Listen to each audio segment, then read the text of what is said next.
If you're a fan of American Horror Story, then you know most seasons are inspired by true people and events. For example, in Season 1 Murder House, a home invasion occurs which sparks a flashback back to the 60s, when a man brutally attacks two nurses while they're home. This scene is inspired by a 1966 Chicago case that was referred to as the crime of the century, when 24-year-old Richard Speck breaks into the house of 9 nursing students, where he brutally assaults, tortures, and ends the lives of 8 women. And in the end, a 9th woman would manage to survive by hiding under her bed until 6 a.m. the next day.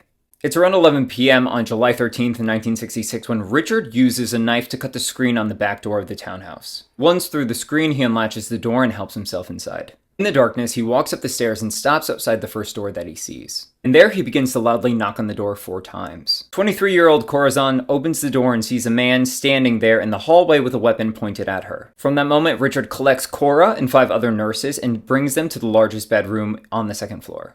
In there, he begins to use his knife to cut up their bed sheets while he makes makeshift restraints. As he's tying the women up, it's around 11:45 when a 7th woman walks through the front door. Her name is Gloria Jean Davy. She's 22 years old. Gloria was just coming home from a date, and as she was walking through the front door, Richard was crouched behind and pulls out a weapon on her. He then brings her up to the large bedroom upstairs with the rest of the women. There are now 7 women who are restrained and terrified in the large bedroom when suddenly Richard grabs one of the women by her wrist and begins to lead her out the door. His first victim is a 20-year-old woman named Pam. He leads her to the first bedroom on the 2nd floor and would stab her fatally in her heart.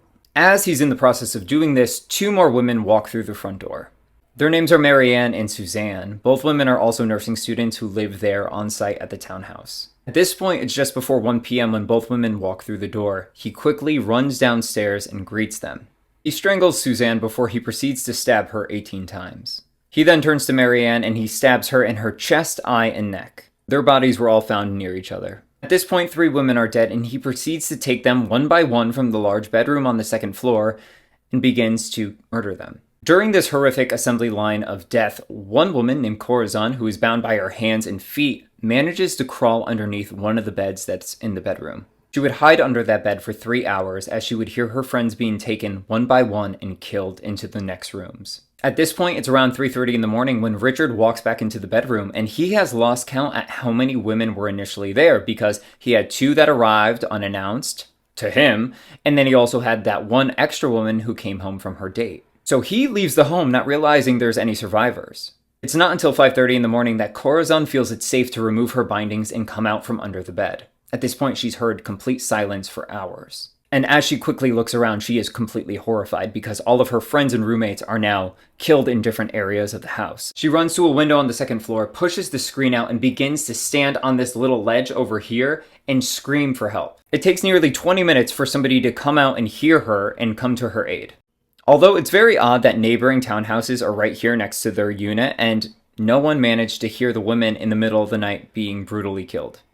Police then arrive on scene and escort the 1 lone survivor out of the townhouse.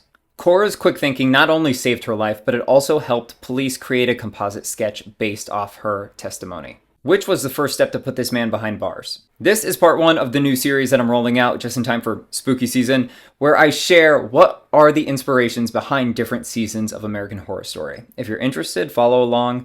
It's going to be a bumpy ride.